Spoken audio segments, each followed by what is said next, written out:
What's up, fellas? Raw. Welcome back to another episode of TSP, where we'll sit down with veterans and get their stories. I want to thank our, before we get started, give a shout out to our supporters. If you'd like to support us, the links are down below. Patreon, PayPal, however you want to throw us a buck or two. We'd appreciate it. With that money, we send veterans and first responders to sporting events. Football season's right around the corner, and we have 2 seats for every Detroit Lions game. We're super excited about on season. Yes, this is gonna be this season. There's no better season to start this either. Go Pats. Shut the hell up. Go Pats. This guy, man. Yeah. I've been a Pats fan grown-ups since are 84. talking. The grown-ups are talking. Okay. Oh shit, son. Damn, Brad. Damn. So I knew I'd get shit for that. Let me Pat see. haters, both of these guys.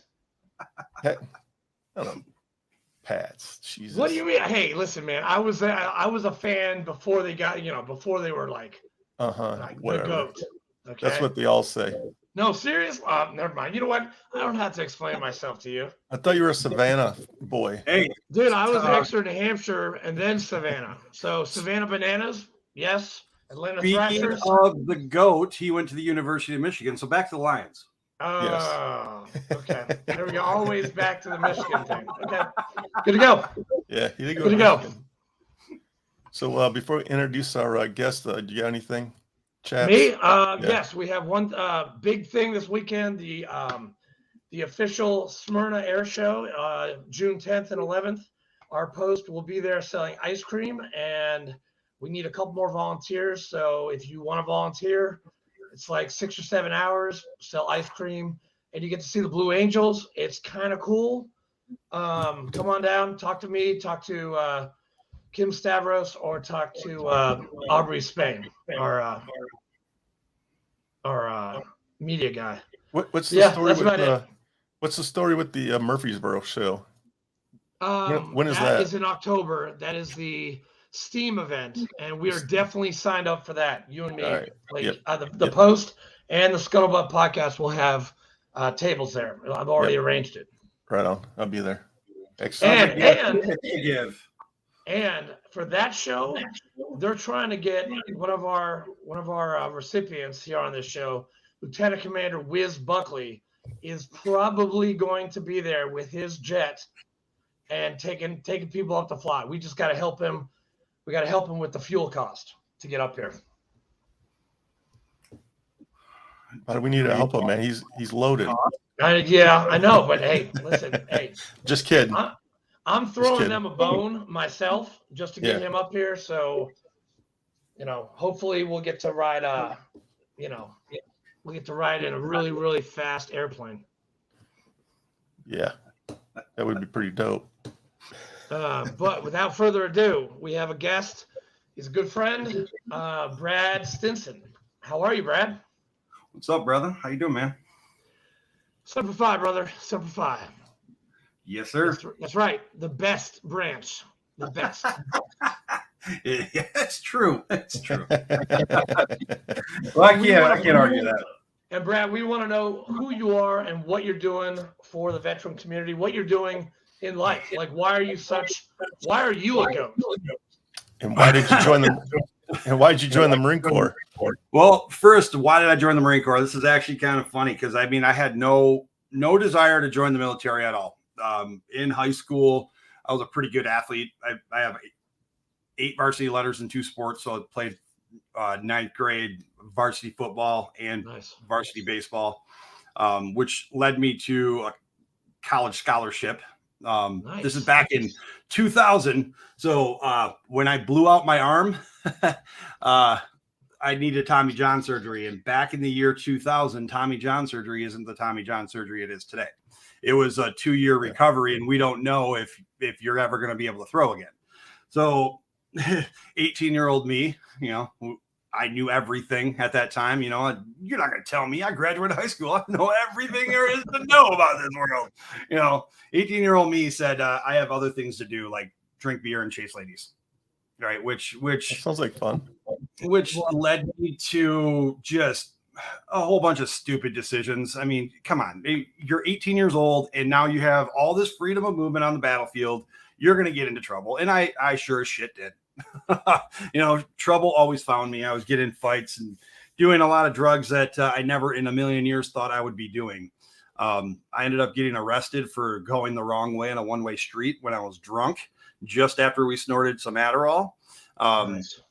And I went to turn left on the road, and lo and behold, there sits the popo. Pulls me over. I pass all the field sobriety tests because that's what us degenerates do in our free time is we just test each other on, can you pass a sobriety test? So walking backwards, heel to toe, touching my nose wasn't that big of a deal while counting by sevens backwards, from 100. Damn. All that. Man, they do it fucking hard in Michigan.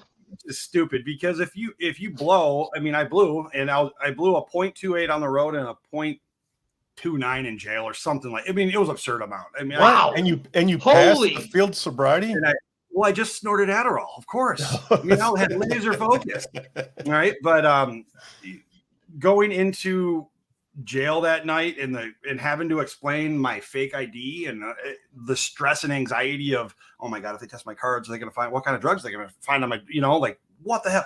Then I had this epiphany, 18-year-old Brad would be kicking the living shit out of 20-year-old Brad right now for these stupid life choices. Right. And that thought process is still prevalent today. In my travels and in my journey through life. Now, it's not 5 minutes ago, Brad really screwed me over. It's 5 minutes ago, Brad really had my six. He's looking out for me. It's the, however you want to look at it. It's the tactical thought process versus the strategic, it's the emotional versus, logic, all that, it all ties together. But I had that epiphany back then, and the war in Iraq started kicking off, and I'm like, dude, I'm a freaking pipe fitter. My hands are disgusting every night. My girlfriend doesn't want me to touch her because my hands are so gross and they're so rough. And, I wasn't playing baseball anymore. I just was going nowhere. And I went to the recruiter station and I was like, you know what? And I swear to God, this is my thought. Even before I went in there, I knew nothing about any branches. But I walked in and I met with a couple of them. I'm like, fuck, if I'm going to do this, I'm going to do this and I'm going to join the varsity team. Yep. Right. That's all I know. That's all I know as a human is just the varsity team. So I joined the Marine Corps. It was one of those, oh, you tested high enough, so you don't have to be an 03. I was like, okay, thank you. Oh God. Lucky. Lucky. I ended up going into artillery, 08-11. So big gun go boom. I served from 04 to 08. My first 90 days in the fleet, they took my entire unit from 1st Battalion, 11th Marines out in Camp Pendleton, and they told us, don't even unpack your sea bags, boots. We are going to 29 Palms for the next 90 days. And we're like, what's 29 Palms? Well, for those of you who don't know what 29 Palms is, I hate that place. If there is a definition of the Marine Corps, it's 29 Palms. It's just a place for you to go and be miserable for. It just screams misery, So we get stationed out there. We get stationed out there for 90 days, and what we're doing is we are doing the last firing testing of the new M777 howitzer that was about to hit the fleet. What hit the fleet just before that was the Osprey, and the Osprey was supposed to be able to carry lightweight artillery pieces, and the current piece that we had was like 18 tons. This new one was 9 tons, so half the weight, and it could shoot further distance. So we had to test the capabilities of it. So the very first things out of the tester's mouth were, all right, Marines, it's been through all the testing. I need you guys to break this weapon system. We're like, roger that, ma'am. Little did we know the hell that was coming our way, man. From 5 a.m. till 1:30 a.m. every fucking day, sun up to sundown, max round fire missions, max charge. We're trying to find how far we can shoot this fucking thing accurately, right? It sucked balls being a big guy because I could handle picking up a 100-pound round and loading it into the fucking tube every single time. Dude, we shot over 4,000 artillery rounds downrange over the next 90 days. if you know anything about artillery, when you go to the field, you're lucky to shoot more than 10 for 2 weeks. And I shot over 4,000 in 90 days. Our saving grace, though, was because the BAE weapon system company is all civilians. They got to go to the rear and go to bed every night, and they had weekends off. So therefore, we couldn't shoot when they were there. So when they left, it was everybody's done, rack ops, right? And then on the weekends, we actually had some liberty because, we're not Neanderthals. We will give you some time to yourself. And what is there to do on 29 Palms when you're an E3 or below? Absolutely fucking nothing. Absolutely nothing. Get in trouble. Yep. That's about it. But fast forward through the Marine Corps. I mean, I did 2 deployments in support of Operation Iraqi Freedom. The first one was in 2005. I was part of the 13th M.E.U. I actually created a little safe haven for Andrew and his buddies. So I was just after Fallujah and just before Ramadi. Yep. So our job. Yeah, that's right. Our job was to be on the border because we just swept through. Right, we pushed out all the insurgents. We were on the border, pushing them back in. And where did they settle? Motherfucking Ramadi, dude, where you got some. All right, so that was fun. Thanks for the hookup, dude. Isn't it funny how it all works out? So Karma's a we bitch. did that one. We did that deployment, and that deployment was actually really fun. And it's very, very weird for me to sit here and think back and go, my God, dude, I was in such a savage fucking mindset. I can't. As I'm sitting here in my stupid man cave in my basement, my freaking daughters are upstairs, and I'm like, I don't want to. I got to go watch Disney movies after this. But 14 years ago, I was a motherfucking savage, right? Because I had to be. We all had to be. The problem is trying to get out of it. So we came back from our first deployment, and we did the normal shit, and then we went back again in 2007. We flew over that time. But that deployment was supposed to be a deployment to Japan. So we were leaving in January 2007, coming back in September 2007. And I'm like, perfect, because I'm getting out in January 2008. Deuces. Like I'm out. 4 years, I'm done. I joined when I was 22 years old. Now I have a theory that stands true across all my platforms. Okay. Every single lifer that you come across, ask them when they joined. I can guarantee you it was 18 or 19 years old. Right? So if you think about this, and it makes total sense for the Marine Corps, and my unit especially, when we had a change of our first sergeant, this dumbass who came in and took over our unit, which we were the best unit, because, we went through all that shit with the 777. We went through a deployment. We were a solid unit. This dude comes in and breaks every rule known to mankind of leadership. Comes in and just says, my way or the highway. No observation, just my way or the highway. All right? He was so by the damn books. We had a freaking march to the chow hall. Marine Corps, that's like a very embarrassing punishment, right? Dude, so round step march are just like march to the chow hall. What? Damn, it must have been a horrible first start, because I had a first start like that too. It gets better. It gets better. The book. It gets better. So every one of us in artillery, artillery is heavy equipment, right? Majority of us are, I would say, 90th percentile or above for height and weight standards in the Marine Corps. And I would say about 75% of us are over the height and weight standards. So this motherfucker comes in and puts all of us on BCP, the Body Composition Program. What? Yep. Yeah. Put us all on. Put all of us on it. I'm like, what, dude? I was 6'2", 225. I was fucking solid, man. I was not fat by any means, but I'm fat against their standards. So that was going on. That deployment to Japan was supposed to happen. They send us on pre-deployment leave, and it's Christmas time, and it's a 30-day block, not a 28-day. It's a 30-day, and we're like, dude, this is sweet, man. So everybody goes in the hole because we know we're going on deployment, and you can.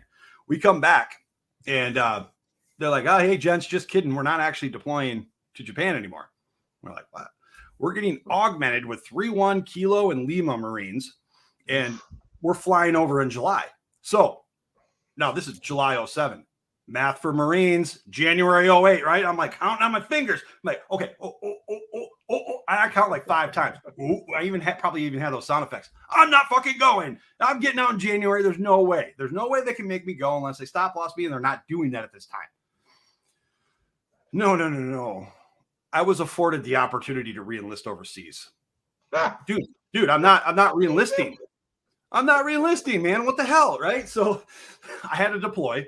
And because I'm not re-enlisting, I'm stripped of all billets, all leadership. I'm just a piss. I'm just a shit sergeant, whatever. Okay. So I go over there. I'm like, I'm only doing 3.5, 4 months, and I'm out. Right. I get sent over as advanced party because I'm leaving early. So I leave in June. I leave in June. We go and take over a National Guard unit, right? Now, I got super excited when I found out it was National Guard. They've been there for 18 months. I'm like, dude, we're taking over an awesome duty station. I know they got it all decked out with cable, and they probably got internet there. They might even have phones. Because back then it was the plywood sheds, right? And you had to go sign your name in. It was 20-minute time limit, calling cards, all that shit.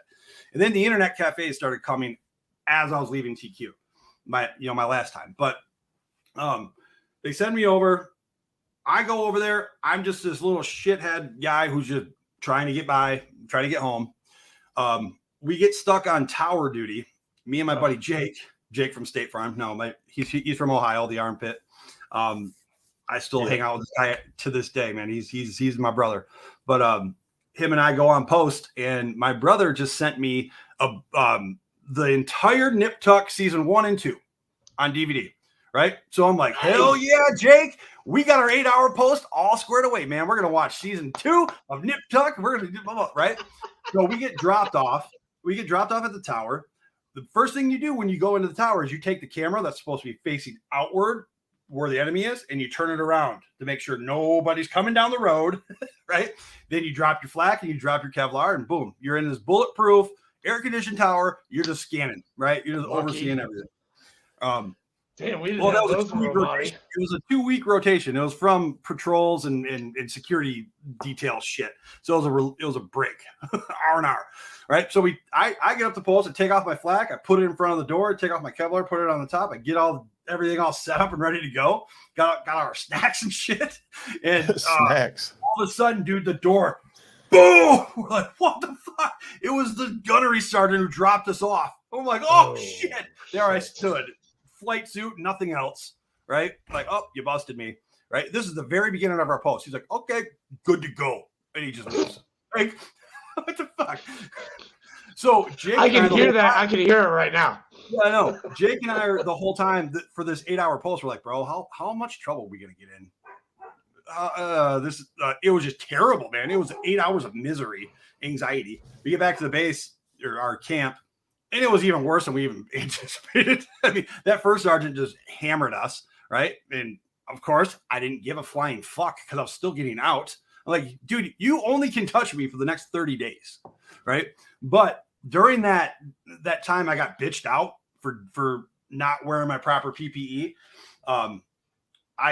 He asked me what I do during the day, and I'm like, I try not to die. I'm trying to go home. And he's like, oh, and he snaps up out of his chair, gets right in my face, like this close. And I'm just standing there, and he's just chewing me out because he couldn't say my last name, Stinson, right? It was Stinton. Like, you mother, like, if I see this guy to this day, I'm going to knock him the fuck out. And then I'll help him up. This guy was a piece of shit. But so he tells me that I need to teach the E6s and higher on proper PPE. Okay. So what this motherfucker did, if you think back to when I told you he was by the book, he would send every NCO to corporal's course and sergeant's course. Right. And in the Marine Corps, that's like a punishment thing, right? It's like going back to boot camp. So he sent me through corporal's course. So I knew how to properly teach a military class. And I knew what this motherfucker was going to do. Wait, they teach that at corporal's course? I never went. Teach you to properly teach a military class. Yes, they teach there's a format, and there's certain you have to stop after a certain amount of slides and ask questions of the audience to make sure they're engaged. right? Wow. And they and Yeah, never back. got So that class. so I knew how to do this, and I already had a presentation, so I took 2 days to make my presentation, and I never did. Why is my camera not focused? There we go. There it is. Well, I get up in front of class, I kick it off, and I knew he was going to do this. He started fucking peppering me with questions, right? So I don't know, First Sergeant, that's a great question. That's out of my pay grade. I would have to refer to Sergeant Gonzalez. Every single one of his questions, but I kept going on, right? And I did this intentionally, okay?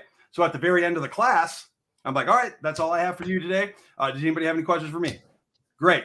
If not, I have questions for you. First Sergeant DePoyster, and I went right back to that first slide and asked him a question. Asked him just the most basic question, and I fucking punked him. Up. So, like, I answered the question for him, got to the next two, but he fucking stood up and marched out, like, before he even got done. All the commanding officers, or all of our officers and E6s and everybody would came up to me like, fucking amazing. That was amazing. Wow. Shortly thereafter, I got NJP'd, and it actually went through, and then I went home. So yes, I do have. They NJP'd you for that, or for the for not wearing proper PPE on post. Oh, that's what it was. It was a loss of rank and money. Yeah, it was. I forget. It was like half my pay or something like that for two payments or 2 payouts or whatever. You got NJP for not wearing your gear. I got NJP for getting drunk at Camp Fallujah. Right? We didn't get caught doing that, but yeah, I got caught, and they fucking made an example out of my ass. Oh yeah, General Neary. Oh dude, he fucking hammered me. Lieutenant Colonel Neary. Sorry, he's a general now, or he retired or whatever. Sorry, continue, Brad. So I leave Iraq and I get back to Camp Pendleton. In what month do you think I got back to Camp Pendleton? January. November. Oh shit. And I'm getting out in January. It's a 90-day checkout process, but I'm back in November. So now I have 45 days. What is significant about the month of November in the Marine Corps? We don't fucking work, period. Yeah. I mean, we work like 4 days, okay? So I would borrow a car from somebody, drive my ass across Camp Pendleton to whatever checkbox I would have to go to. They weren't fucking there. That's awesome. I have to come back. It is sweet. You got an admin, you got SIF, you got admin, you got NBC, travel, you got intelligent, you got all the S's, all the air, all that shit, right? So it all builds up to TAPS class, and TAPS is great because it's an 8-hour death by PowerPoint taught by the VA about these fantastic benefits that we have just earned. Oh, you're being sarcastic about TAPS. Okay, good to go. No, I didn't have a good one. Yeah, mine sucked ass. Mine was terrible. Yeah, okay. Good. All right, you were being sarcastic. No, look, it is true. Like, it is the wrong fucking time to give this, okay? Because it's senioritis all the fuck over again, man. Okay, here's what's on my mind. Awesome. Here's what's on my mind when I'm sitting in TAPS class. Okay, are you ready? God, I am not the same person I was 4 years ago. I cannot wait to go home and try to get with this person and this person and this person. That's going to be awesome. What are they talking about? Oh, a guaranteed loan. Oh, my recruiter told me I'm guaranteed a home loan. That's right. Okay. And this girl and this girl and this girl. And this girl. Yeah. So that's what it was. So vets pick up bits and pieces of everything, right? I mean, they taught us how to file VA disability. Hey, guess what, motherfucker? 10 fingers, 10 toes, 2 combat tours, honorably discharged Marine who's not going to want to fucking hire me. I'm not filing unemployment. I don't need the VA's money. It was 2008. How naive was I? Dude, I got out of the Marine Corps. I did not get a job until September of that year because of the fucking economy. Yeah, that was a shit year. It was. You got out, wait, you got out January 2008? Yeah. Wow, I got out June 2008. Shit. Dude, you said you went to Paris Island, right? Or did you go to San Diego? San Diego. That's right. I forgot you're a San Diego Marine. Damn. Yeah, because back then, Michigan was split into two. So if you're on the west side of Michigan, you went to San Diego, and if you're on the east side, you went to Paris Island. Go to Paris Island. Now it's all Paris Island, from my understanding. Wow. We went to we were in boot camp at the same time. I was in June 2004. You were when? January. So I was out. January. I was at MCT. No, Oh. June I was at Fort Sill. Fort Sill. I was at Fort Sill by then. Oh, for fucking artillery training. Yeah. So Nice. yeah, I get out of the Marine Corps, and like anybody else, man. I mean, it was 1201 on January 20th, 2008. I had my DD-214 and I was fucking untouchable, right?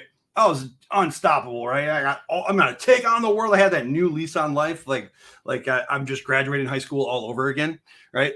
But I got all these new fucking skills, right? These skills that dude, the Marine Corps, man, they fucking pump me full of this shit. I'm good. Courage, commitment. So that night we proceed to do what Marines do. I don't think we slept, and we drank the entire night because my flight was at like 7 a.m. So by the sheer grace of God, I ended up in San Diego airport on time and I made it home. All right. I had a layover somewhere and I call my mom and I'm like, hey, can you pick me up from the airport? Because heaven forbid I even thought about that, or heaven forbid I even thought about where I was going to fucking live. Right. So I'm like, oh yeah, can I stay at your house too? Come on. Right. So I go home and the thing that I was looking forward to the most is there's no motherfucker on duty going to be knocking on the door 30 fucking minutes before I have to wake up. Number one. Number two, I get to wear whatever the fuck I want to wear. Right. If I want, God damn it. If I don't want to wear pants today, I'm not wearing pants. Period. Right. You're not going to make me. Number three, I do not want to be in fear of constant fucking piss tests.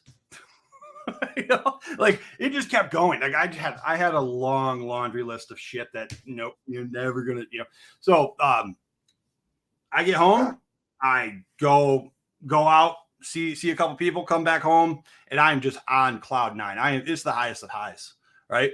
Thursday comes around, so it's like a couple days later. Thursday comes around.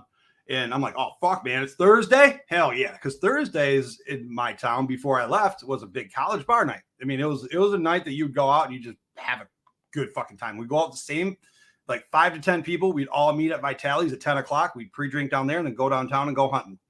All right. That's what we did. So I'm like, oh, fuck, man, I'm going to go down to Vitali's. It's almost 10 o'clock. So I show up at Vitali's, walk in, don't see anybody. I'm like, fuck, man, I must be on California time or something. I'm going to get a beer.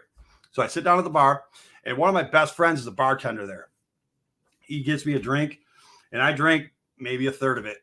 And then I had a fucking, what the hell? It all hit me all at one time. I mean, you want to talk about going from the highest to highs, the lowest to lows. It was right then and there. All right. So I went from this ecstatic feeling of I just did something that less than 10% of the population has ever done. In fact, less than 1% of the population because I'm a combat veteran. Right. So that's fucking cool. But my brothers are now no longer living at home. When I left, all three of us were at my mom and dad's house. My little brother graduated high school. He was just starting when I left. He's now in college, living in the dorms. My other brother is in a career field that he's still in today, and he has a house. So he's a homeowner. And here I am, fucking combat vet Marine, moving back in with mom and dad with no job, no savings, nothing, right? Me too. I was further along at the age of 18 than I was at 26 years old. And this is all hitting me right in the middle of the bar. And I'm like, holy fucking shit. Time did not stop in my brain. To this day, there's things that were created and made in the years of 04 to 08. Like there's an entire fucking highway in Grand Rapids called M6 that was created from 04 to 07. So it went live in the end of 07. It does not exist in my fucking brain. I cannot navigate that road. Like to get somewhere and use that highway, I can't see it. It's so weird, right? But time did not stop. Everybody's evolving. And where are all my friends, by the way? They are at home. Why are they at home? Because when I left, I was 22. What were you doing at 22? You're in college. You're learning how to adult. You're failing miserably, but you're learning from those mistakes. Right? They are now no longer out at the bars on Thursday night. Why? Because they're in their fucking career fields. They're starting families. They're having babies, getting married, buying homes. And I'm no further along than I am at 18 years old. And this is what really pissed me off at that time. Right? Like, fuck you. I wasted 4 years of my life for nothing. what did I do? You know, it's hard to get out of that tailspin, right? There's been numerous studies that show 6 months is the bottoming out, right? Like all your shit happens in those 6 months, right? And you'll either re-enlist after 6 months, or you'll get divorced after 6 months, or you'll have life changes after 6 months. You know, so what I think should happen, instead of it being before, like an enlistment bonus, post-enlistment bonus. Dude, I'm fucking serious, man. I am fucking serious. Okay, if you want veterans to show up and if you want to take care of them, hold their money. You're not holding it indefinitely. If the VA can get veterans to a spot that they can just hear them, yeah, it's not the VA's responsibility for us to absorb what the fuck they're saying. We need to be able to have the opportunity to hear it, though, right? And how do you attract veterans? You offer them free something like free beer or free food, which the government cannot do. But what can the government do? They can withhold your pay, right? So if instead of it being a pre-enlistment bonus where you spend all that shit before you even hit the rank of E3 on some bullshit stuff that you're never going to use again, why don't we set our veterans up to succeed in life? Post-service, because this is when we need the most fucking help, right? If you get a post-enlistment bonus of $25,000 is deferred to after, and you're required to come check in at the VA and take surveys and shit to make sure your mental health is okay, do you think that would help the 22? Yeah, it would. Fuck yeah, that's it would. That's a very interesting point you just made. I didn't even think about it fully until you finished. I was like, that's a damn good idea. Yeah. You know, like that would be a solution to the 22, because my night job, I'm in charge of 2 organizations, 92 for 22 and Vet Sports. 92 for 22 is a nonprofit that founded by a bunch of vets. Actually, all of us are Marines. Back in 2017, we did a walk to raise money for a veteran who needed appliances in his house. So walked the White Pine Trail from Grand Rapids to Cadillac. On that walk, the people who did it said, hey, this makes us feel good. Why don't we do this every day? So they formed a nonprofit on that walk. The distance from Grand Rapids to Cadillac, Michigan on the White Pine Trail is 92 miles. Us Marines are known for many things. Creativity is not one of them. Okay. No. So 92 for 22 was born there. It's a nonprofit organization raising awareness for PTSD and veteran suicide in the community. It's not just veterans. I like to raise awareness with the spouses and the family members and friends in the community, because the community sees it well before the veteran does. You know, I can't tell you how many times my fucking dad has told me, after I've told him, you know, I was going through some shit like 2 weeks ago. He's like, oh, I know, I can see it. Motherfucker, why didn't you say anything? You know, my dad can pick up changes in me way quicker than I can. And any parent can with their kids. So if we can educate the public on those signs, right, and get them connected with us, or we can connect them with a professional to get the help that they need, we absolutely will. But it's not only that, it's also a lot of the things that drive veterans to suicide is, yes, it's all the anxieties of war and all that, but it's the small, mundane fucking life bullshit that pushes you over the edge. So just this past month, me personally, it was like every small little life stressor hit me all at one time, right? To the point where it made just one big, massive ball of bullshit, right? So, fuck. Thank God I'm where I'm at today, and I'm mentally stable, and I'm the most mentally stable and healthy I've ever been in my entire life. And it's because I put in a lot of work on a mindset shift journey. I mean, are you the victim or are you the aggressor?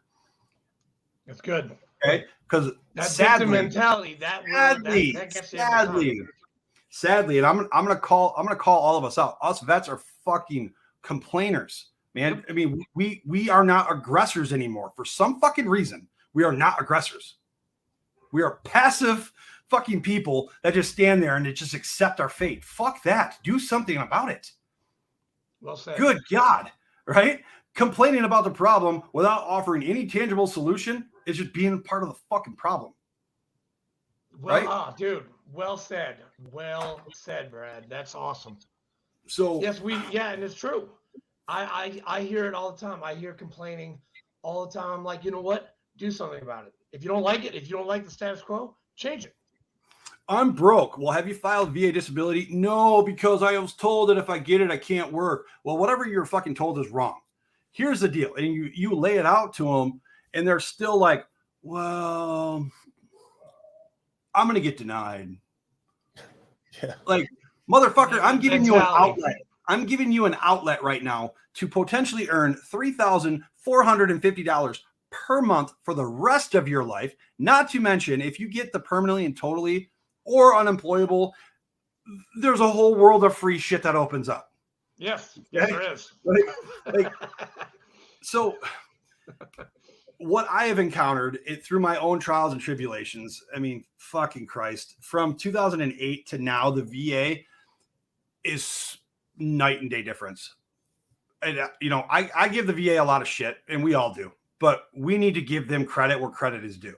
They have done a fucking phenomenal job with their apps and the disability process, the VA Montgomery GI Bill, the Jesus Christ, the home loan stuff. We'll get into that in just a minute, but oh my God, like kudos VA, kudos. Yes, they still have a long way to go. They do, but they're making give them some sort of fucking acknowledgement. The thing that pisses me off. The thing that pisses me off in life. Made a huge change since 2008. When you and I got out, VA is totally different. And for Fleek, shit, he got out. When did you get out? 93? 92. 92? I mean, how was the VA in 92? I never used them. See?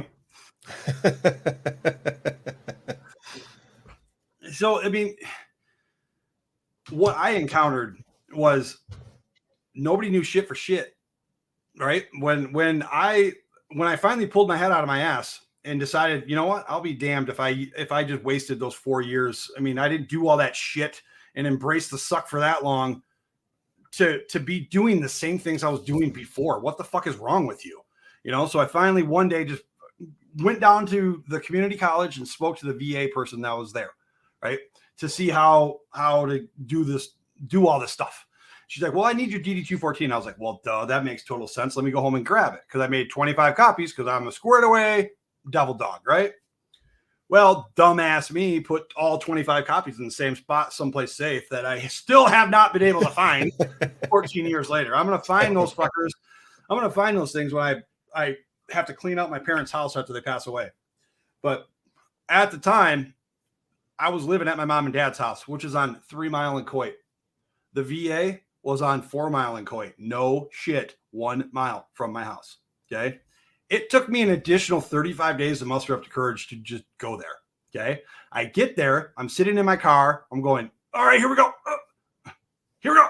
I was like stuck in my seat. I I didn't want to do it because I was in that resentful, I hate you mode. Like, fuck you, like just pissed off at the world.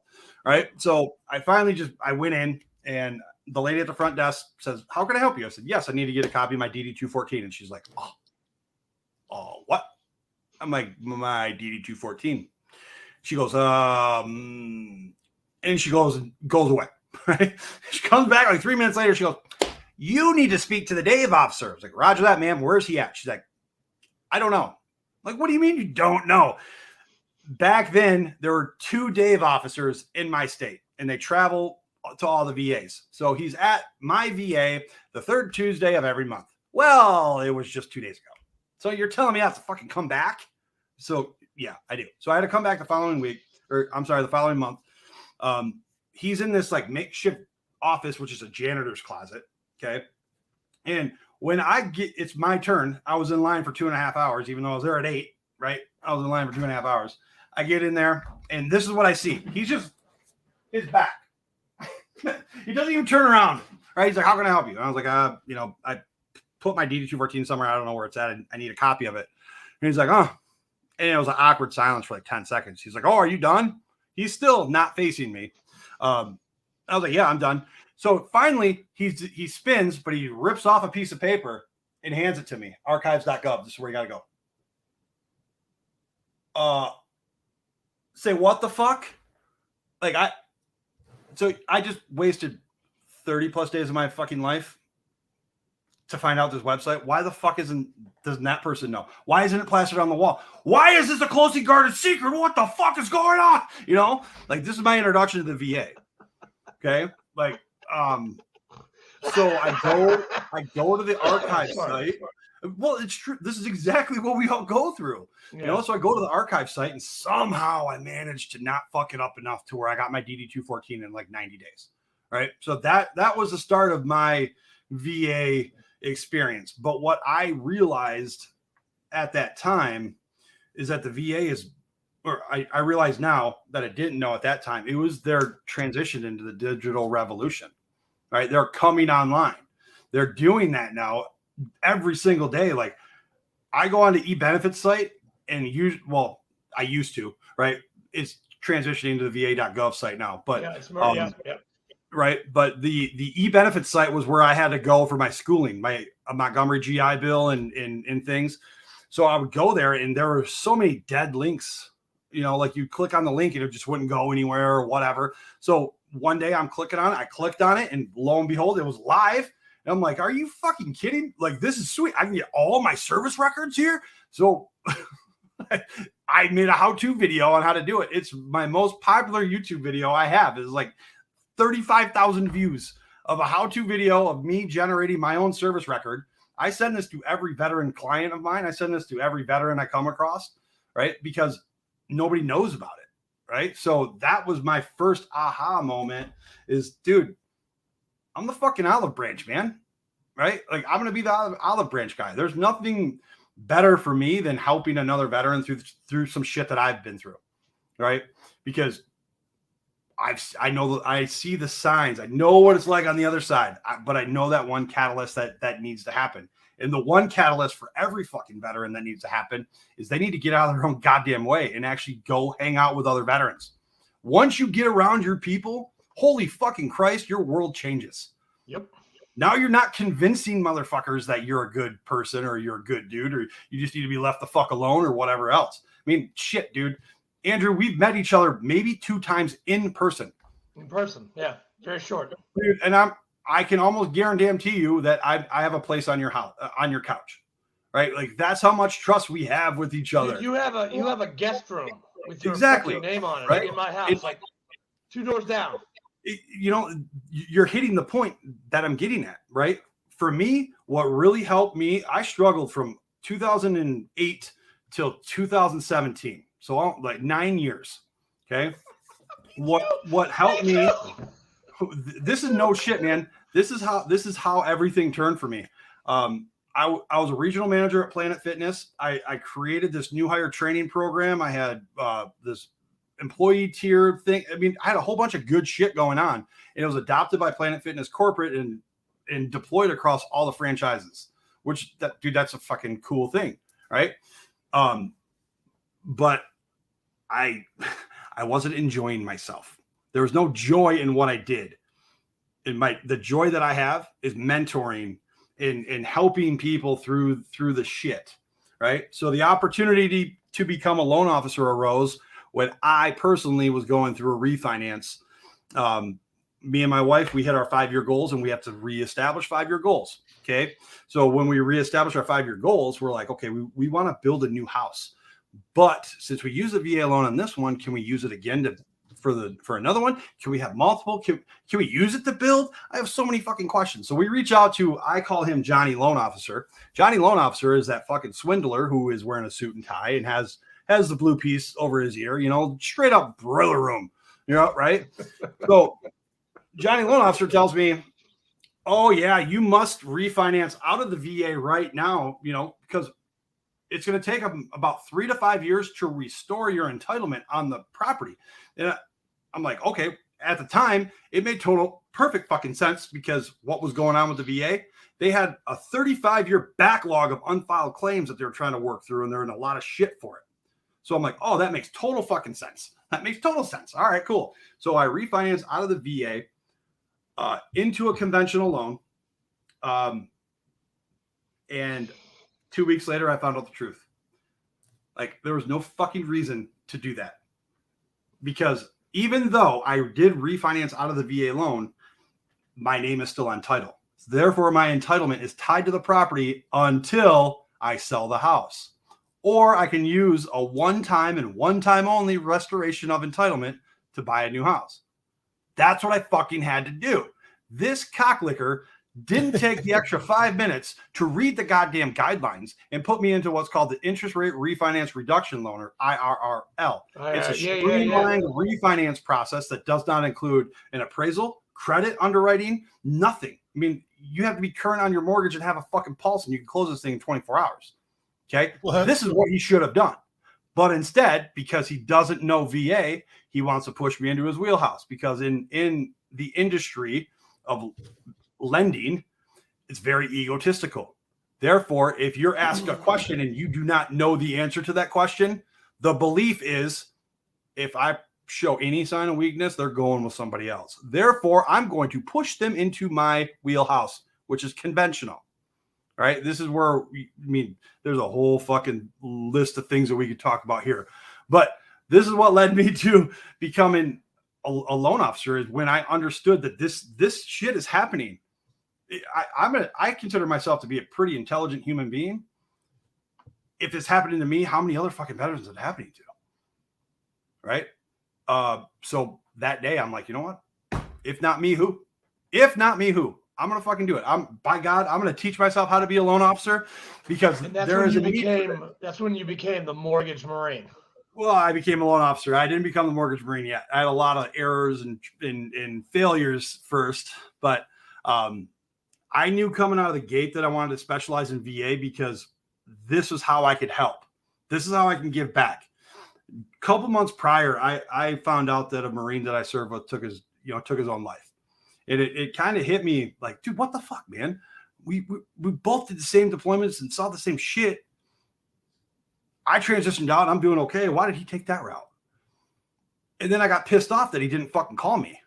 Right? Like, I'm just a phone call. And then I'm like, no, bro. No. If he's suicidal, he's not thinking right anyhow. This is on you, man. You need to do more. You need to try to get, and then, like, it's that cycle, right?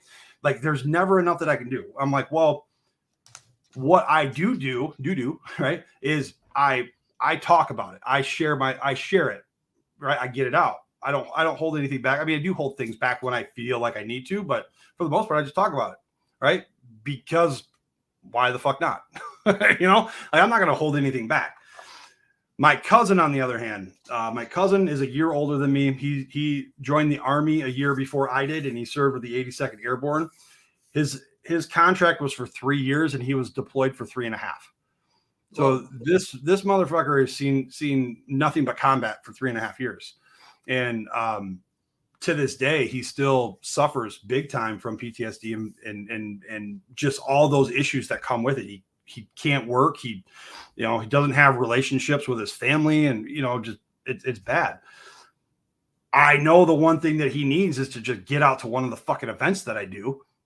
And I've gotten him almost there, but he's not there yet. But we were at a family reunion a couple years after we got out, and my cousin and I were sitting there just bullshitting, probably talking about whose branch is better, whatever crap, right? He gets up to go get a beer, and his brother Mike comes over, and he's like, man, I got to tell you something. He's like, I haven't seen Brian smile, laugh, talk, be like this since he got out of the Army. You need to hang out with him more. And then it hit me, man. It fucking hit me like a ton of bricks. Post-service is not branch. It doesn't matter what branch you served, right? We all have the same respect for each other because we were willing to die for this country, right? The fact that, you served it from 96 to 2000 and you saw nothing but Liberty ports is not a reason for you to feel inferior to me because I did 2 combat tours. It wasn't your fucking fault the world knew their role at that time, and they were doing nothing, right? You cannot live your life with that guilt, right? Like, it's not your fault. You were still willing to do it, you just didn't have the opportunity to do it. You know, like if you can. So I try to say that as much as I can to people, try to figure out when they served. Reservists who are medically discharged before they reach their 6 years without a deployment. Those guys feel like twats, big time. He said twat. Yeah, I mean, like I think that's the first time anybody said twat on this station. By the way, so good, when I good became a job, loan man. officer, I knew right away I want to specialize in VA, but I live in the state of Michigan. How many active duty bases are in the state of Michigan? Zero.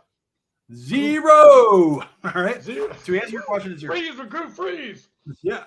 But what, dude? Okay, so what does the V in VA stand for? It's veteran. What is a veteran? Veteran is somebody who enlisted in the armed forces, served their time, and were released and back home. That is a veteran. Okay. 87% of VA usage is used by veterans, 13% by active duty. So why the fuck does it matter? There's an active duty base, right? Changing the mindset of all these people, like the mindset that everybody has, like these agents and these lenders, they forget that there's an emotional fucking transaction going on here with a veteran and their family. And a veteran and their family is the most protected element of the armed forces, man. Like, fuck, I'm not going to let you take it. I'm not going to let you screw somebody over. You fucking schmucks, right? Like, it pisses me off to no end. But we also have in our area National Guard and reservists. And they're the forgotten element, just like the first responders, right? You have all these National Guard members who have been activated and sent in COVID relief and riot control and all this shit that we don't have to do. Plus, not to mention, the reservists during my time stepped up big time and slowed down the operation or the deployment tempo. So thank you for that, right?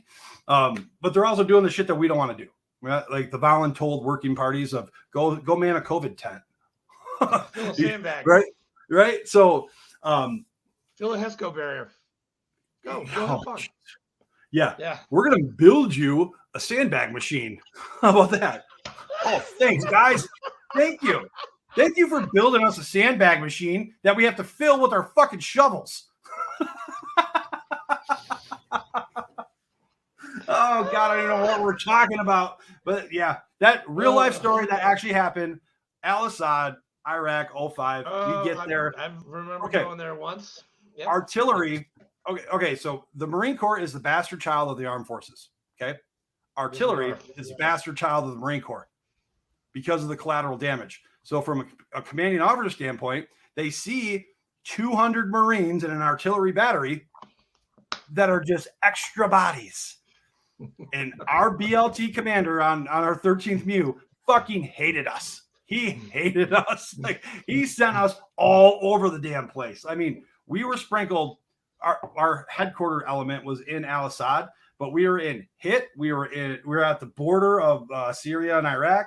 We were in Aruba, which when we first were told it was Aruba, so the Beach Boy song was stuck in our fucking heads for 2 weeks. That was fun, you know. So we did everything under the sun in Iraq because we were treated like stepchildren. But now, okay, so back to my cousin. When I realized that, I was like, fucking Christ, man, I got to do something.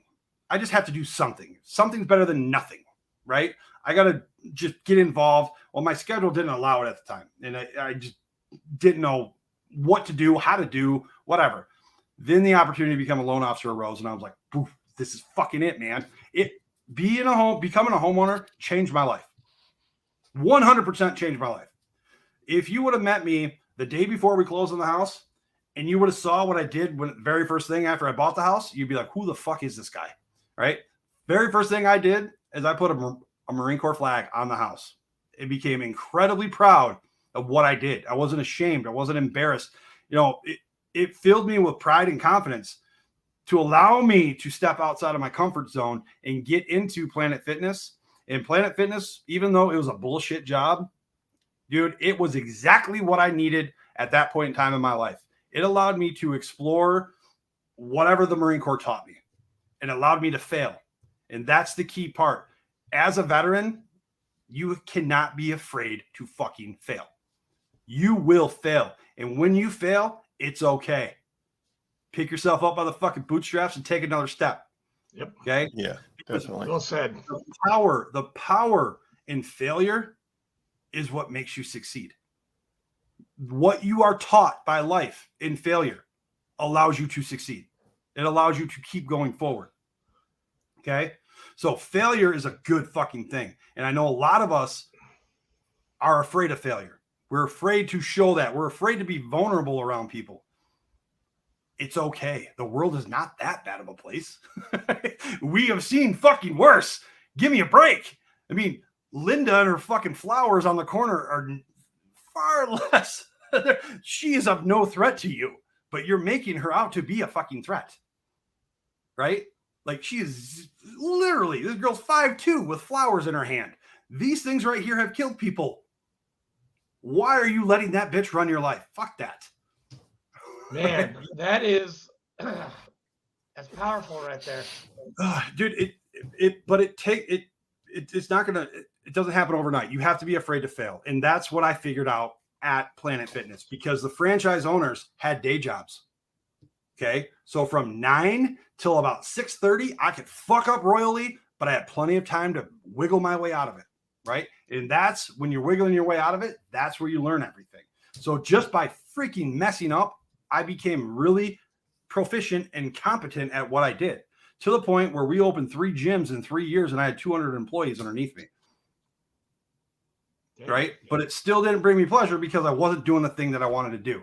And when I figured that out, when I was a loan officer, I was like, okay, how can we make veterans' life better?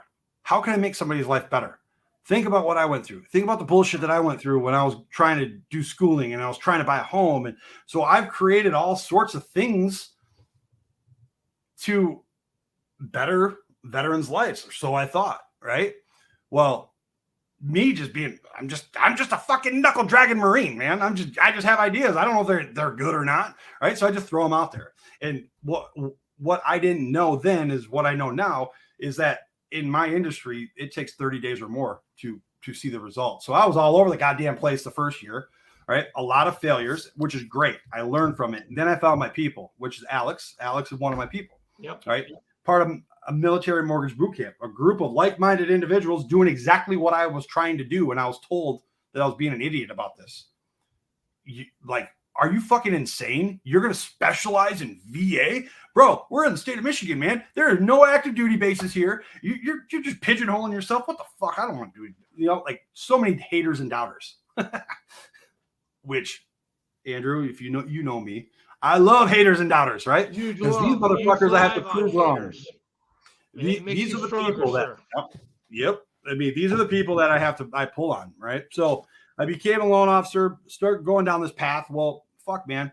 If a veteran reaches out and I can't help them, I'm not going to say thank you for your service. Have a good day.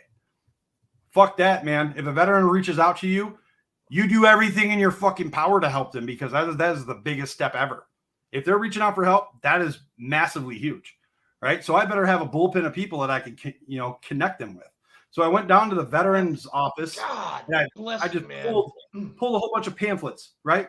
And it was a Friday morning. I just started fucking dialing, hey, what are you guys all about? If they couldn't articulate their reason or their why or their mission to me within the first reasonable 5 minutes, thank you. And I'll just trash it. Right. So I built out a roster. There's who would have thought that one of the most unintentional relationships I ever built was with Community Rebuilders. It's a nonprofit in our area that offers free housing to veterans and their family in need for up to 12 months. Fucking Christ. Now I can help them. Absolutely. Right. Then you start building out credit repair. You make partnerships with VSOs and different nonprofit organizations, because the thing that pisses me off the most, and this is where the VFW and the American Legion needs to step up, is they need to be the conduit to all these organizations, right? Because there's nothing right now that's uniting all these organizations and all these efforts. The efforts are there. I mean, people are pounding the fucking streets nonstop across the country, screaming that something needs to be done. But there's no parent organization that says, I got you, my people. you know, and they scoop you up. But fast forward to now, I'm now the mortgage Marine. I do 100% VA. I've been the top VA producing loan officer in my state of Michigan since 2019. So 2019, 2020, 2021, 22. Top 20 nationally. I founded the Veteran Lending Council, which is a online training platform for loan officers and real estate agents, teaching them about the VA home loan program. I educate real estate agents on the VA home loan program. So I host at least 3 classes a month teaching agents on the VA program. Also teach loan officers across the country about the VA loan program and how to advocate and get involved and how to give back. And at night, I run 2 nonprofit organizations, 92 for 22 and Vet Sports. Vet Sports is an organization. It's a nationwide one that their whole mission is aimed at improving the physical, mental, and emotional health of veterans through sports. Now, this organization is fucking phenomenal. Don't ask me how I got involved because I don't know. Back in like 2018, I found it online. I started, sending messages like, how do I get involved? How do I get involved? Because I knew I wanted to give back somehow. I just didn't know how. Okay. So I was trying to get a hold of Vet Sports. And then my recruiter of all freaking people, my recruiter pops up on Facebook. And I'm like, bro, there is no fucking way you're still in Grand Rapids after however many years in the Marine Corps. There's just no way. Well, come to find out, this guy was really good at a recruiter, so they kept him, and they kept him in the state. They eventually moved him up to the sergeant major of freaking recruiting of recruiting duty, whatever. I don't know what his title was. So he ended up getting out in August of 2018, and his wife is from Grand Rapids, so they bought a house here, and he just passed a real estate exam, and I'm like, no freaking way. So we connected again, and he tells me about an organization, 92 for 22. And I'm like, dude, they're doing a 22K awareness walk on September 22nd. Fucking count me in, man. Can you connect me with these guys? Because I'm an idiot. There's a couple things that I'm good at, and that's marketing and advertising. So I'll see if I can get people out. So that's I connected me with them, 92 for 22. The morning of that 22K walk, I realized it was my first veteran event that I've been to since post-service. And I kept talking myself out of going. I woke up early. I'm like, I'm not ready for this. I'm not ready. Dude, it's actually 28. So 10 years. It was September of 2018. And I'm like, what the fuck, man? Why am I not? Why am I? Why? I'm not doing this. I'm not doing this. So my mom was there. My dad was there. I had a couple other people I was meeting. So I'm like, I can't bitch out. I have to do this. So just suck it up, Buttercup. Here we go. So I get out of my vehicle. I start walking over to the registration table, and I'm like, God, and I kept stopping. I felt like I was getting pulled back to my vehicle. This guy comes over to me. He's wearing a Marine boonie, a red t-shirt. He's wearing a Alice pack, right? And he's wearing American flag silkies with combat boots and green socks, right? He looks ridiculous. And I'm like, Jesus Christ. So he comes up to me. He goes, hey, man, are you walking in front of me or behind me? And I'm like, I have no fucking clue what's going on. He goes, all right, well, I just want to let you know, if you walk behind me, you get to see this. And he bends over and I can see right up Main Street. And I'm like, dude, I'm with my fucking people, dude. I feel, he's staying calm. Like seeing some dude fucking sack, made me chill out. Like, why? Because you're with your people, and it brought me to this calm. Because Marines like sacks. We do. We like silkies. We like to see sacks. It's fun. Yeah. There's nothing wrong with that. Brad, that's one of the things we are good at. Brad, you went on a hike in 2018, right? Yep. 22K. 92 for 22. Well, that's funny, man, because in 2018, that's when I went to Irreverent Warriors, and I did my first hike in Savannah, and that was my first, silkies. I saw the American flag silkies. I saw sacks. I saw taints.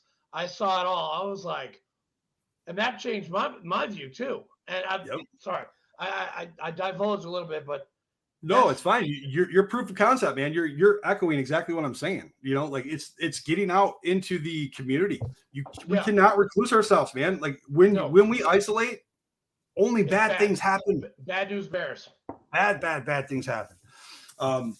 So I don't know what I was talking about, but Vet Sports, it's a national organization.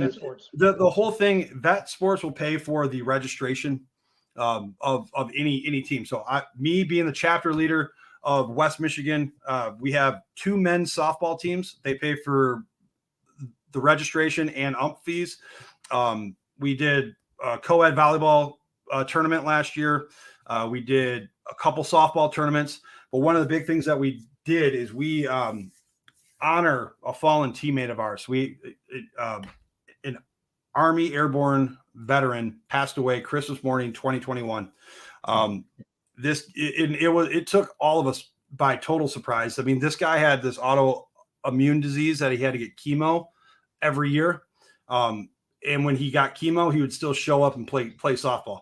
It didn't make him any better. He was a god awful softball player, but at least he was out there. He was just a great personality. I mean, this guy he was 5'6", probably 210 pounds. He was older than us, but his glory days are well behind him. Every time he would come up to bat, and this is no joke, June and July, he went 0 for both months. He did not get one fucking hit. Every time he came up, he would either hit into an inning-ending double play or pop it up to the pitcher for the 3rd out. But every single time he came up to bat, he had the confidence of a fucking 21-year-old who just hit a monster grand slam. I'm going to hit lasers. I'm going to hit a laser, and he'll hit the ball and it'll just be a weak little dribbler. And he's like, it's a fucking laser. And he's slow as shit running down. So, I mean, the whole optics of it was awesome. And this guy just brought a whole new element and a whole different comedic relief that is sorely missed today still. But we honored him in the year 2022. I made a patch, which I'm trying to see if I have one around here. I made a patch with his name because he was 82nd Airborne. So it's just a parachute badge with his name underneath it. We put it on our jersey. I retired his name and number. So every year I order a 13 Van Wyck jersey. We hang it on our fence, and I'll wear it every once in a while, just, for shits and grins. We put it on our hats. So there's a patch, a Van Wyck patch. Last year I sold whoever wanted to purchase them Van Wyck 13 jerseys. And we donated all the money to his daughters and grandkids. So all in all, I raised a total of almost 13 grand. Nice. And donated to them. But we're starting a memorial softball tournament in his honor this year. So we'll donate some of the proceeds as well. But I use all of my platforms interchangeably. Right. That's the big thing. You cannot run 5 organizations and be successful if you isolate all 5 of them. Yep. Right. They all tie together. Okay. Yeah. So, exactly. Right. Exactly. VA home loan. It's a benefit. It's an earned benefit. A VSO is somebody you need to talk to. A VSO is somebody that I would connect you with if you're talking about, disability stuff, because exactly. I'm not disability, right? That's not fucking me. So having a network of people that I can connect people with and being able to use all my platforms between Vet Sports, 92 for 22, Veteran Lending Council, which is Veteran Mortgage Advisor, which we're launching the Veteran Housing Advisor, which is the agent facing side at the end of this year. Being the Mortgage Marine and whatever the fuck else I just started as a mentor as part of started as a mentor through the Kent County Veterans Treatment Court, which I don't know if they have that down there, but I'm a graduate of Veterans Treatment Court. Veterans Treatment Court's a fantastic program, man. Saved my life. Jesus, it had to change your life, right? 18 months. It was piss tests. It was accountability. It was MRT. It was CBT, AA. It saved my life. I'm actually going to be 5 years sober in July, and I have Veterans Treatment Court to thank because it gave me my life back. Hey, Chesty says congratulations, buddy. He's proud of you. Yeah, and he also calls me a quitter because Chesty would be like, "Cheers, mate." But dude, Brad, I was just checking out this 92 for 22, and it's an amazing site. You got David Krajewski, U.S. Army. And you've got Ken Murillo. I think I'm Facebook friends with him. He's my recruiter. Him and I are good friends. When is this? When do you do the 92 for 22? Like, when do you do the actual ruck for so every year like, we do walk. Every year we do walk 92 miles. This year it's going to be in August. We're going to change. I'm going to change the format of it this year. It started off by going point A to point B, 92 miles. That sucks. I mean, you have to find lodging, you have to find food. There's a whole bunch of shit that goes into that. So at the end of the day, you really don't make that much money because you're paying all this shit, right? So then I was like, dude, in the Marine Corps, we just went out and backs, right? 5 miles out, 5 miles back. So why don't we find 4 freaking veteran-owned businesses in Grand Rapids, start and stop there, so we have a launch party and we have a return party or after party, whatever. Promote their business, blah, blah, blah. That's what we were doing. At the end of last year, I realized something. Next year, I'm going to be a year older. Next year, I'm going to be a little bit more out of shape. And next year, I'm going to want to fucking murder people again. So we got to figure out how the fuck we can pass the torch to somebody else to walk the 92 miles, right? So I started racking my brain, and I'm like, dude, it's the fucking community event, man. Make it it's a community, right? Identify a high school, identify a freaking college, and see if you can have an event in their main parking lot, but use their track, use their facilities, use the grounds, right? And include the school. So have the school make art pieces to decorate, the path. Use the school's freaking whatever to do whatever, include them, involve them, have their varsity football team, raising, for every lap that we push a Jeep Wrangler around, you're going to give us $5, or some shit. I don't know, like just different ideas. So this year we're changing up the format, which in 30 minutes we have a board meeting on this. So I'm going to have to go here pretty soon, but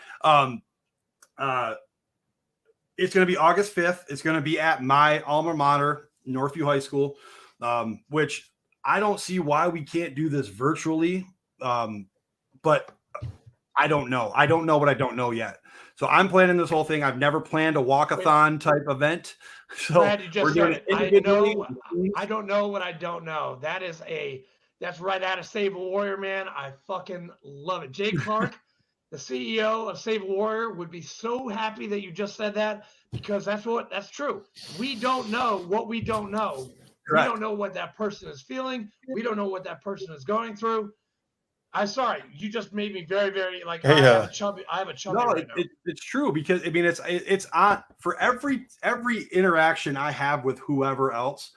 I need to find the fucking intent of it. How do you find the intent? How do you find the intent? It's not by you just sitting there fucking not saying anything or being defensive. That's also not that's not going to get you the intent.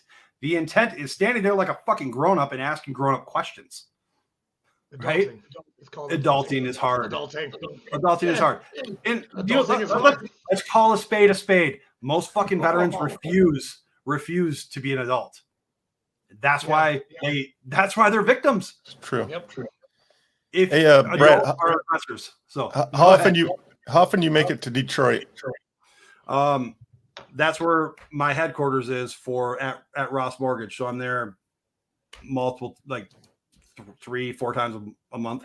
So if I needed I'm getting a echo. If I needed a mentor to take someone to a Detroit Lions game, would you be in?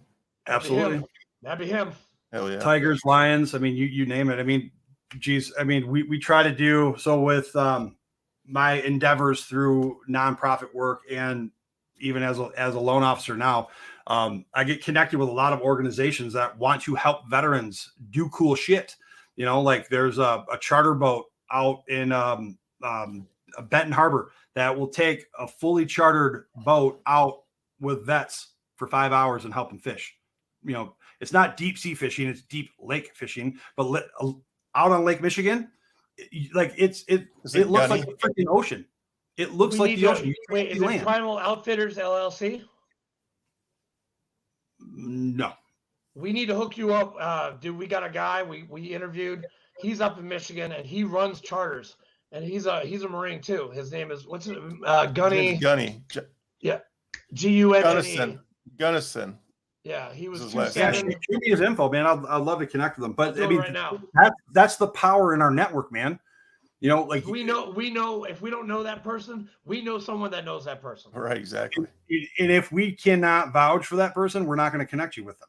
Exactly. You know, or we'll give you that disclaimer. Like I connect people with people all the time, right? I mean, I'm licensed in 7 states, but when I put stuff on social media, it hits the fucking world, right? I would love to help every veteran I come across, right? But it's physically impossible, right? So I have to have a network of people that I know and trust to send these vets to. That's what I have. I mean, fuck. If I have anybody who needs a VA home loan in the state of Washington, do you think I'm going to refer them inside of my company where I get 25 basis points or a small commission payout? Or do you think I'm going to send them to a loan officer that I know, that I fucking trained, that have gone through my training program that I put out on the internet? They have paid to take it and they've passed it. I would say that. the latter. Correct, because it's not about a dollar figure, man. It's about saving veterans. And helping. Everything that I fucking do. Everything. How do you become a loan officer? Take a lot of tests, Series 7, Series 6. Okay, so first off, you have to know the right people that are hiring, right? But second, it's once you get hired in, you have to study for the NMLS test. The NMLS test is a test that doesn't test your knowledge. It tests how well you can read, right? It's one of these tests that are designed for you to fail. The failure rate first time you take it is absurd. I passed it. I passed it the first time. But here's an example of the question. It's when does PMI fall off your loan? Is it 80%? Is it 20% equity? Is it 79% or is it 78%? They're all right. They're all fucking right. But it asks, when does it fall off? 78% is when it falls off. It can come off at 80, 20, whatever, right? Why are you writing that down? It doesn't matter to you. VA does not have PMI. Fine. Just wrote that down. Okay. All right. So the correct answer is 78 because that's when it automatically will fall off. 78. That's the correct answer, but they're all right. So it's 115 questions of that shit, that mind fuckery, so it's sounds like the ASVAB all over again. Dude, okay. So when I went into the room, it looked like I was going into prison, man. I had to get fingerprinted. I had like all this shit. And then you stand outside and they wand you and they make you pull up your shirt and like all this stuff. I'm like, what the, where am I going? Am I going to take a test or am I going to fucking get ass raped in prison? What is going on here? So it's Detroit. You're already kind of worked up, and then you sit down and you're like, oh my God, but I passed it. No problem. That's the start of it. You have to get licensed. Once you're licensed, then the fun begins. That's where you really start putting your name out there and marketing and advertising. I mean, it's not easy. And what the most ignorant, arrogant statement that I've ever heard in my life is, son, I've been doing this for 20 fucking years.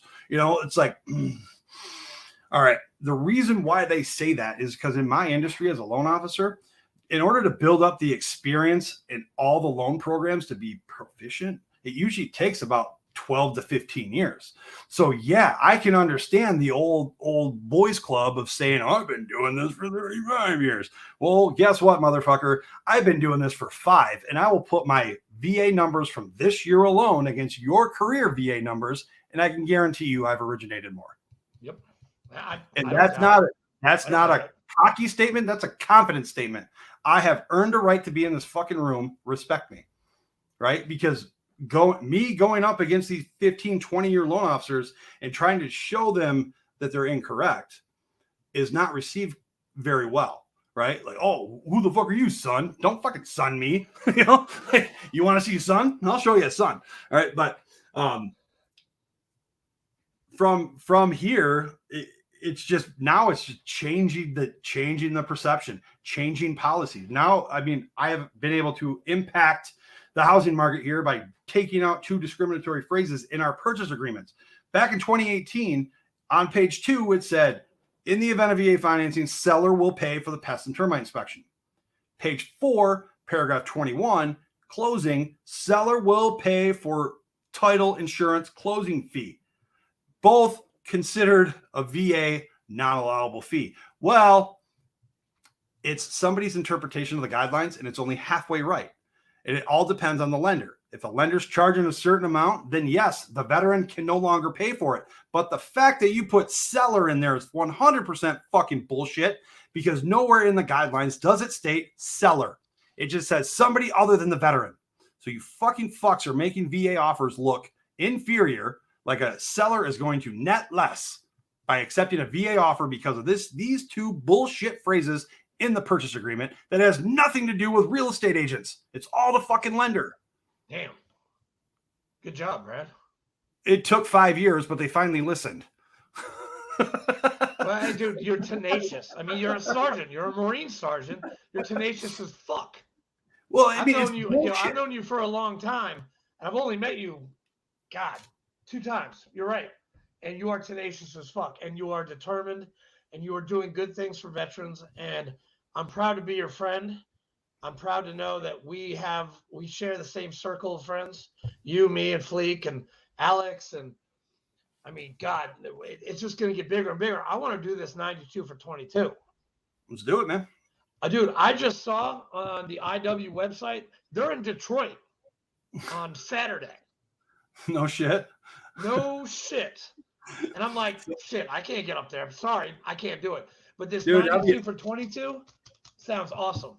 That would be awesome. So we actually we were nominated and identified as the main beneficiary of this big, it's called Pride and Shine.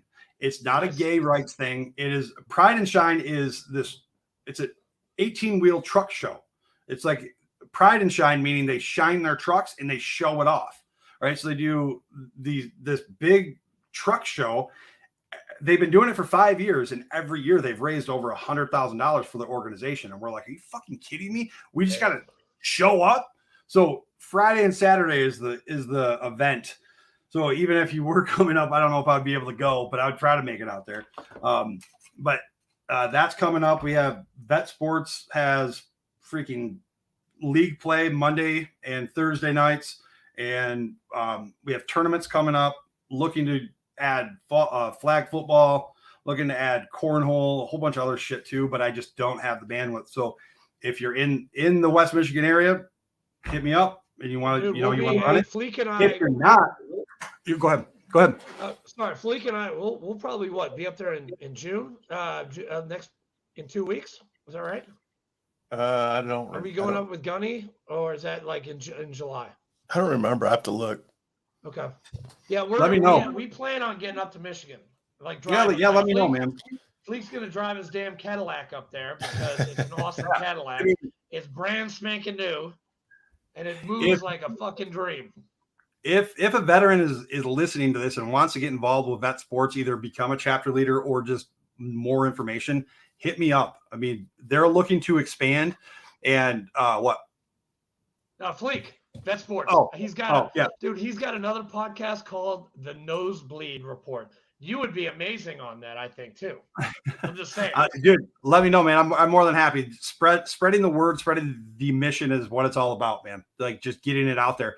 But with Vet Sports, there's a lot of organizations that are sponsoring us this year, and a lot of celebrities are going to start like becoming involved. Like Jared Allen, for example, defensive lineman for the Vikings and whoever else he played for.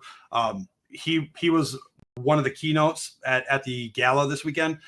So was Dominique Dawes, Team USA gymnast, the gold medalist. But the award gala was this past weekend. I was nominated for coordinator of the year. I was nominated for coordinator of the year, and I won. And you won. Yeah, you look good with that medal, that trophy. Sorry.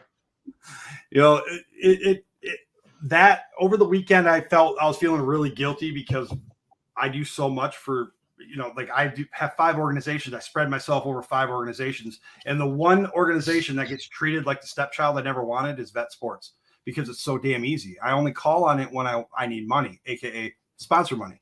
Right. So I was feeling really guilty, but then I started thinking about it. No. I use all my fucking platforms interchangeably. So when I'm teaching a VA class to real estate agents for continuing education credits, I make them pay me money. Of all those proceeds, I donate it to Vet Sports, and we pay for equipment, we pay for jerseys, we pay for entry fees, or I give it to 92 for 22. Right. So I'm doing I'm the face of these organizations everywhere I go. Right. So I am doing things even though I don't think I am. Right. And I always have to tell myself that, because like you said, I take on all this shit and I'm a go-getter. I'll just start getting after it. Dude, I go through the same shit. I have those same thoughts, and it's, yeah, I know exactly what you're talking about, man. Yeah. And so being able to identify these things and start to slow down a little bit, like over this weekend, I allowed myself the grace to spend all of Friday by myself. I bought a 240-minute pass on a Lime bike, and I just freaking took off. And I went through all the monuments out in DC by myself at night, and it was so fun. I had an entire face smile. Like, that's how happy I was at the end of the tour. An entire face smile. Like, I don't smile, but I had to look like a fool on my bike. Going through DC. And you deserve it, man. You deserve that happiness. We have to, because we have been conditioned. We have been conditioned to do mission first and mission only, right? Yep. Mission. So always forward, never backwards, right? As Marines, stack 4 up outside the room. We have to take the fucking room. First guy gets shot and killed. You still have to take the fucking room. I'll mourn you later. The problem is we don't mourn. We don't stop. Right? You need to stop. You need to resupply. You need to re-equip, recalibrate, re-energize, and then get the fuck after it again. Right? You have to stop and smell the roses. And that's what I did this weekend. It was the greatest thing I could have done. Hey, Brad, you said you had a board meeting, right? In about a minute? No, 15, but I should probably go. Okay. Well, before you go, in 2 minutes or less. Yeah, go ahead. You have an 18-year-old kid getting ready to join the military. What is your advice for him? And then 4 years later, when he gets out, what's your advice for him getting out? My advice for entering the military: what is the end goal? What is your intent? What is the long-term mission here? Are you joining for school? Are you joining for life skills? What is the purpose for you joining? And then help guide them into the right career field, because fucking Christ, man, artillery, what sort of need for artillery is there in civilian world? If I want to move to the mountains, avalanche control, and that's fucking it. So what sort of tangible skills do I have? Right. And it took me a while to really dig in, pull out the mental stuff. 10 years, maybe even longer. I'm still fucked up. I'm healing. I'm not healed. Right. I still have moments where I'm like, God damn it. Like 2 weeks ago, I'm like, this fucking bullshit, all these life stretches, like I just fuck everything, it's easy to get there, but you have to recenter yourself. And I have all these tools now that bring me back, so knowing what the end goal is how we can help guide them. 4 years later, what did you learn? Because again, that's another thing that I've learned so much fucking power in is processing. Somebody once asked me, would you treat a VIP client the way you treat yourself? Like skipping my meetings. Yeah, I'll do that later. I'll push that off till later. Making myself the back burner item. Would I ever do that to a VIP client? No. So why the fuck do you tolerate it to yourself? Right? So now I have dedicated me time of processing. I know it sounds really stupid, but you have to do this, man, because your brain is taking in 2 million bits of data every second of every day. Your brain can only process 126 of them. 126 of 2 million. So you have all this data in your brain that hasn't converted to long-term storage. You're just taking up spots, bouncing shit around, not letting new stuff in.